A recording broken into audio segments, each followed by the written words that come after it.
Ante el bajo porcentaje de la vacunación bivalente y el aumento de los casos COVID-19 en nuestro país, las autoridades de salud tomaron la decisión de ampliar la población objetivo para recibir la inoculación. Para hablar de este tema y de la rebaja en los medicamentos por convenio con FONASA, nos acompaña el subsecretario de Redes Asistenciales, Fernando Arauz.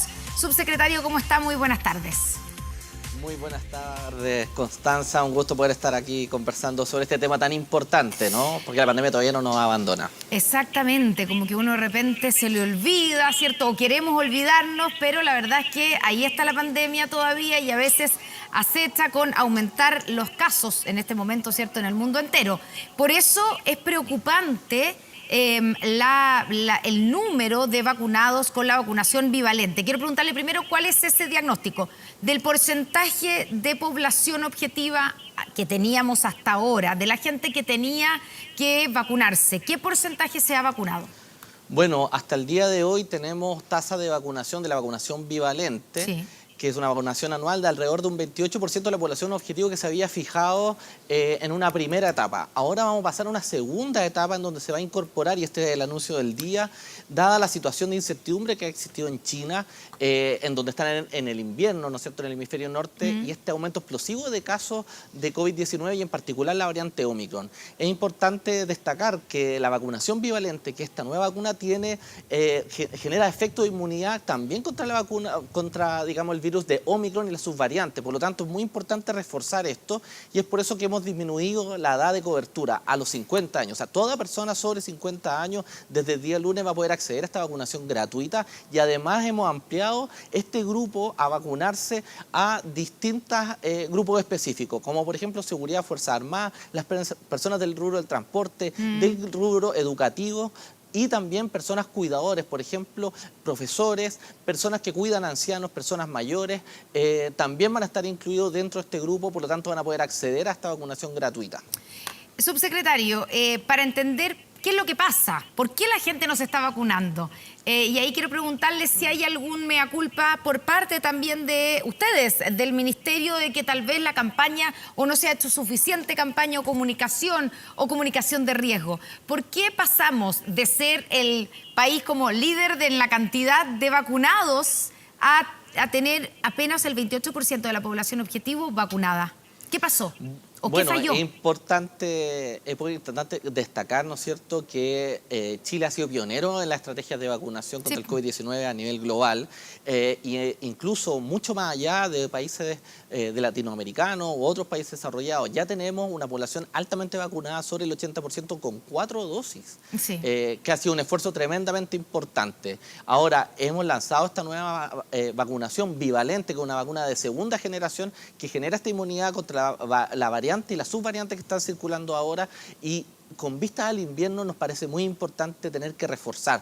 Por supuesto que escuchamos también las críticas constructivas y es por eso que hemos conversado con distintos alcaldes, personas de distintos rubros, con el objetivo de, en conjunto, hacer este refuerzo, pensando también en el invierno que se aproxima. Hoy día estamos en verano, pero el otoño está a la vuelta de la esquina. Ya en marzo, abril vamos a empezar a notar que van a empezar a circular virus respiratorios, influenza, y también, por supuesto, el coronavirus. Y para eso, estar inmunizado para las personas de riesgo con esta vacunación bivalente nos va a permitir hoy día continuar estrategias que hemos implementado este último trimestre como para reducir listas de espera y también recuperar cuidados de la pandemia como lo hemos vivido hasta ahora. Ya le voy a preguntar acerca de lo que viene, porque como usted dice, cuando vemos el invierno, ¿cierto?, del hemisferio norte, lo que está pasando es eso, la cantidad de circulación de virus, etcétera, y también de otras variantes del COVID-19. Pero quiero preguntarle por lo que ha pasado aquí en nuestro país. Su evaluación como subsecretario de Redes Asistenciales, ¿es que ha fallado la comunicación de riesgo? ¿La gente dejó de sentir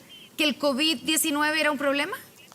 Bueno, indudablemente después de 3 años de pandemia, en donde hemos ido avanzando en el plan, seguimos cuidándonos paso a paso, en donde estamos en el escenario de apertura, en donde las restricciones, ¿no es cierto?, movilidad ya no existen, es normal que baje el umbral de riesgo que perciben las personas. Esto también se suma a el efecto que la gran mayoría de la población ya ha tenido varias dosis o ha contraído la enfermedad. Por eso hoy día nosotros estamos pensando en el invierno que se aproxima por sobre todo. Hoy día tenemos más de 300 camas pero antes de pasar el disponibles, invierno, perdón, subsecretario, pero que me está evadiendo la pregunta, le estoy preguntando directamente.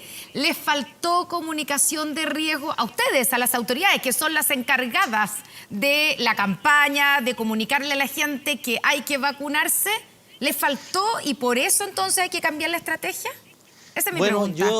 La respuesta es muy clara. La comunicación de riesgo va asociado al riesgo real que tienen las personas y nosotros hemos hecho un desescalamiento, ¿no es cierto?, en esto paso a paso durante el último trimestre, en donde hemos pasado a este escenario de apertura y eso ha sido concordante con la comunicación. Sin embargo, hoy día, dada la situación de incertidumbre que pasa en China, aquí durante enero y a finales del año anterior, es muy importante hoy día reforzar estos esquemas de vacunación. Hoy día tenemos cuentas muy exitosas en cuanto a la vacunación con las 4 primeras dosis que se inocularon principalmente durante todo el año pasado y hoy día, antes del invierno, era importante reforzar. Ya, y entonces en ese refuerzo, lo que hay, el cambio cierto que se ha anunciado hoy es que ya no van a ser solamente los adultos mayores, sino que a partir de los 50 años, toda persona, para que quede bien claro, no estamos hablando de enfermos crónicos, de gente con ciertas condiciones, sino que cualquier persona mayor de 50 años puede ir y vacunarse gratuitamente con la vacunación bivalente. Así es, toda persona mayor de 50 años, pero también personas menores de esa edad que tengan factores de riesgo como hipertensión, enfermedades crónicas, EPOC, hipertensión, diabetes o también inmunodeprimidos. Es tremendamente importante que vayan y concurran a vacunarse. Y además hemos ampliado esta vacunación como por ejemplo para personas cuidadoras. Esto se debe también en que últimamente han existido estudios en que han demostrado que esta vacunación bivalente protege de mejor manera contra la variante y las subvariantes de Omicron. Por lo tanto, es tremendamente importante que también personas de menores de 50, pero por ejemplo que cuiden personas mayores, personas que trabajan en hogares de ancianos, personas como profesores también que atienden niños, adultos y también las personas que trabajan en el rubro del transporte, por ejemplo, además de bomberos, Fuerzas Armadas y por supuesto los trabajadores de la salud reciban esta vacuna. Estamos hablando de más de 8 millones de personas que esperamos que sean vacunadas y tenemos de aquí antes del invierno que avanzar y por supuesto mejorar el ritmo de vacunación. Subsecretario, pensando en la gente que nos está escuchando, usted dice, está comprobado y hay estudios, ¿cierto? Hay estudios recientes que demuestran cómo protege o lo bien que protege esta vacunación, esta vacuna bivalente de estas nuevas variantes, que son las variantes de preocupación actual, ¿cierto? Que son variantes de Omicron.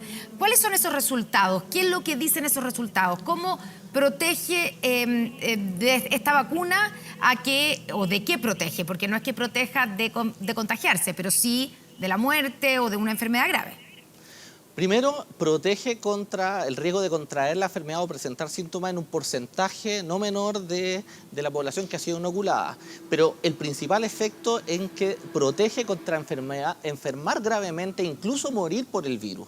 Y es por eso que tener una población altamente vacunada nos va a disminuir, por ejemplo, el número de consultas asociadas a la infección por este virus, pero por sobre todo a las hospitalizaciones, ¿no es cierto? Y a personas que podríamos evitar que terminan falleciendo producto de no estar vacunadas. Por eso el llamado hoy día y la decisión de la autoridad es a mantener la alerta sanitaria hasta finales de marzo y además hacer este relanzamiento de la campaña y para eso estamos inyectando recursos adicionales a los establecimientos de atención primaria municipal, pero también dependiente de la red con el objetivo de asegurar y de mejorar el acceso de la población a esta vacuna que es universal y que es gratuita. ¿Se van a habilitar nuevamente vacunatorios como en algún momento tuvimos un parque por aquí, un parque por allá? ¿O la vacunación se mantiene en los consultorios o en, digamos, los vacunatorios solamente? ¿Va a haber mayores lugares, mayor cantidad de lugares donde uno se va a poder vacunar?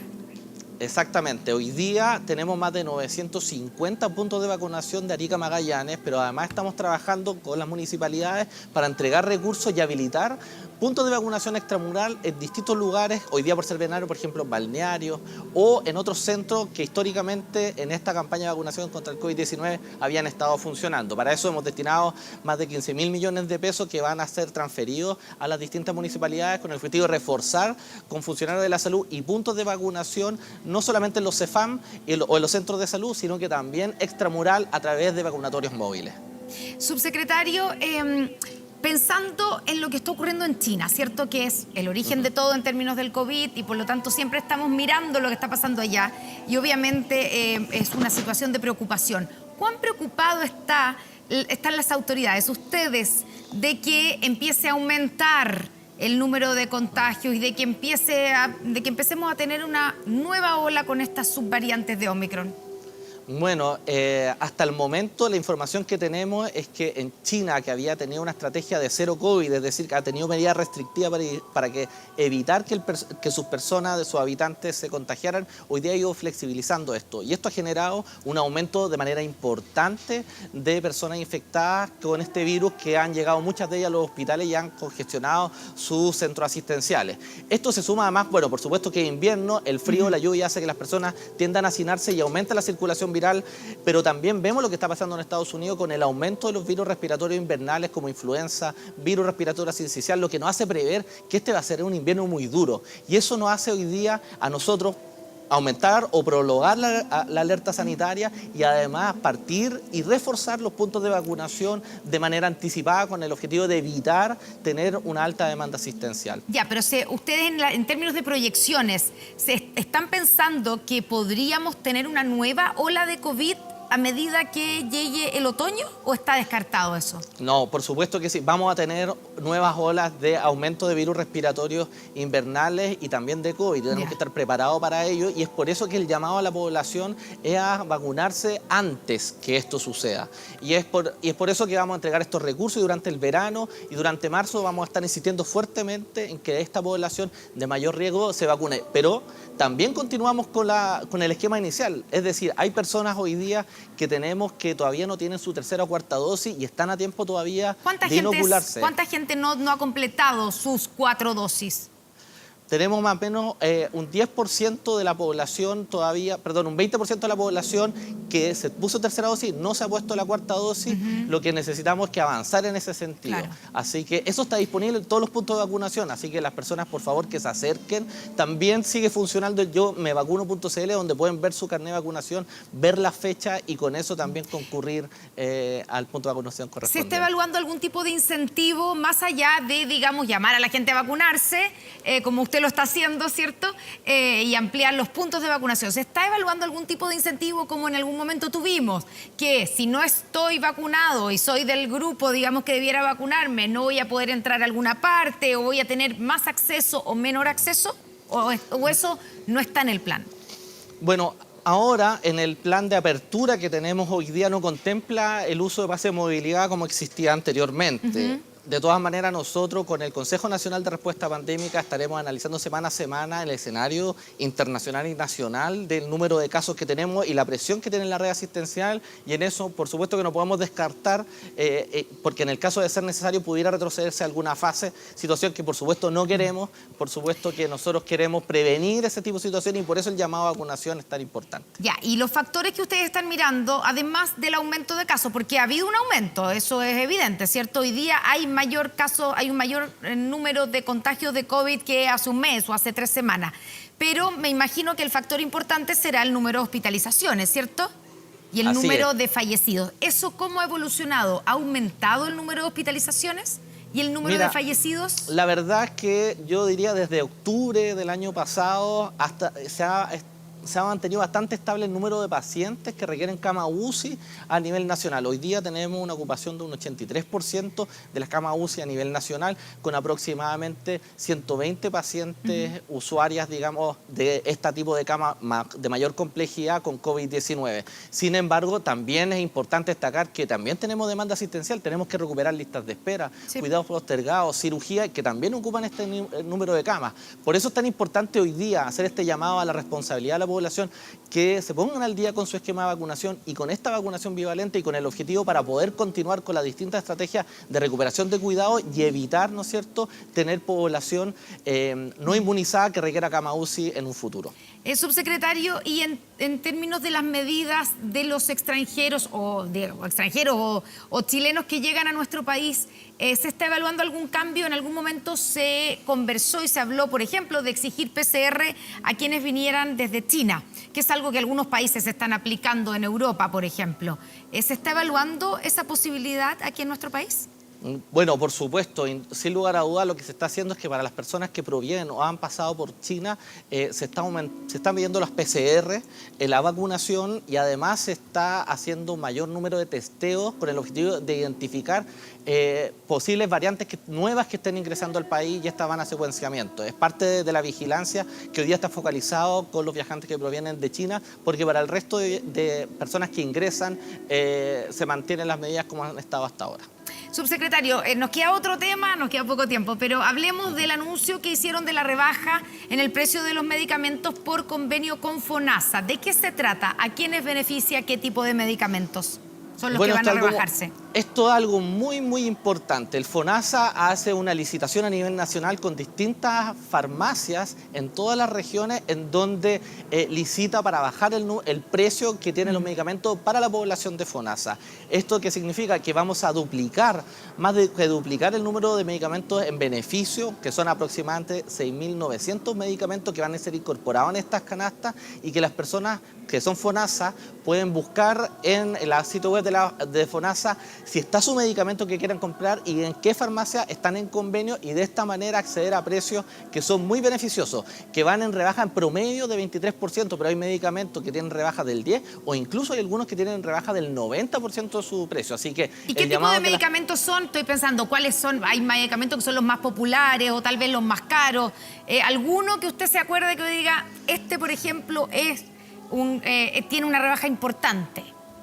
Bueno, hay muchos medicamentos que tienen, imagínate que son más de 6.900 medicamentos, pero por ejemplo hay antidepresivos, hay medicamentos para el dolor, medicamentos crónicos para la hipertensión, hay muchísimos, la gran mayoría de los medicamentos de uso habitual están en esto, y lo que hace el FONASA es licitar, y hoy día se ha incorporado casi 7.000 medicamentos, y entonces el llamado es que en el sitio web de FONASA hay un buscador para ver si es que el medicamento que la persona utiliza, en qué farmacia, o sea, primero el territorio y encontrar las farmacias que están en convenio con estos precios, incluso son muy importantes. Hasta hay medicamentos con una rebaja del 90%, que es una excelente medida para disminuir el gasto en bolsillo que tienen los pacientes. Y eso es, usted habla del territorio, ¿en todo el país hay farmacias con convenio?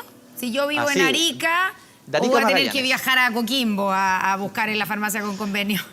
No, de Arica a Magallanes hay farmacias en convenio y las personas las pueden buscar en este buscador de farmacia en convenio en el sitio web de fonasa.cl, en donde podrá buscar por remedio, o sea, primero el territorio de las farmacias que están en convenio y verificar si es que el medicamento que quiere comprar está dentro de estos 6.900 medicamentos en convenio y con rebajas. Ya, ¿y esto es para todos los afiliados a FONASA sin importar qué fondo uno esté? Todas las personas que son de FONASA, cuando uno llega a la farmacia a través del RUT, la persona, el que vende, ¿no es cierto?, el químico farmacéutico buscará y efectivamente si corresponde a FONASA se hará extensivo este beneficio. Oiga, subsecretario, no puedo dejar, hablando de FONASA, no puedo dejar de preguntarle. Ayer estuvimos con el diputado Lagomarsino, probablemente usted escuchó y ya sabe del proyecto, ¿cierto?, porque él dijo que lo había socializado con el Ministerio de Salud, su proyecto de ley acerca de crear un nuevo fondo, el fondo en FONASA, para recibir a los grupos de afiliados de una ISAPRE que, en caso de que esa ISAPRE quiebre y caiga en insolvencia, que es el temor de algunos, ¿cierto? ¿Qué le parece esa solución? ¿Se están evaluando una alternativa como esa u otra alternativa en caso de que alguna ISAPRE quiebre y esa gente, esos afiliados, tengan que traspasarse a FONASA? Bueno, efectivamente, esto es una historia de larga data en donde la Corte Suprema emitió múltiples fallos y recientemente hizo este fallo con respecto a ajustar todos los planes a una tabla de factores puesta por la Superintendencia de Salud y dio el plazo de 6 meses a la Superintendencia para que viera los efectos y cómo se puede hacer este tránsito y la adecuación de los distintos planes de la ISAPRE a esto. En esta situación, la superintendencia está trabajando de manera muy rigurosa y muy seria. Junto también hay equipos del Ministerio de Salud que están evaluando los posibles efectos potenciales de esta situación. Ahora, por supuesto que lo que ha dicho el diputado Lagomarsino, que ha entregado esta propuesta, bueno, es parte sujeto de evaluación. Pero muy importante que esa es una situación y nosotros tenemos también un equipo de reforma que están por cuerdas separadas, que están avanzando también en un proyecto de reforma más estructural al sistema de salud que beneficie en avanzar a un sistema universal y que no castigue tanto a las personas con gasto de bolsillo, por ejemplo. Ya, pero las ISAPRES se están quejando y se han quejado, más allá de la situación de crisis que tienen, se han quejado de poca celeridad, han criticado de poca celeridad a las autoridades, al gobierno, en intentar solucionar la crisis que afecta a las ISAPRES. ¿Usted encuentra que están con sentido de urgencia en el ministerio? Porque la reforma a la salud ha avanzado poco y nada, según lo que uno ve. ¿O ustedes tienen listo una reforma que va a enfrentar el tema de las ISAPRES? Bueno, como dije, son cuerdas separadas. Hay un equipo trabajando reforma que usted entenderá que esto para hacer algo serio tiene que ser muy bien estudiado y hay un equipo dedicado exclusivamente en el Ministerio de Salud a hacer propuestas en ese sentido. Ahora, otra cosa que va por otra cuerda distinta es el fallo de la Corte Suprema respecto a la tabla de factores. Y en eso la propia Corte hoy día instruye al superintendente de salud ver la manera de cómo aplicar esto a través de distintas circulares en un plazo de 6 meses. Estamos todavía dentro del plazo, para eso hay que ser muy riguroso, muy estricto y en eso está trabajando el superintendente y también el Ministerio de Salud en esa situación. Subsecretario de Redes Asistenciales, Fernando Araoz, muchas gracias por estar con nosotros aquí en Noticias 24 respondiendo todas las preguntas. Muy buenas tardes. Muy buenas tardes, Constanza, y a todos que nos ven. Muchas gracias.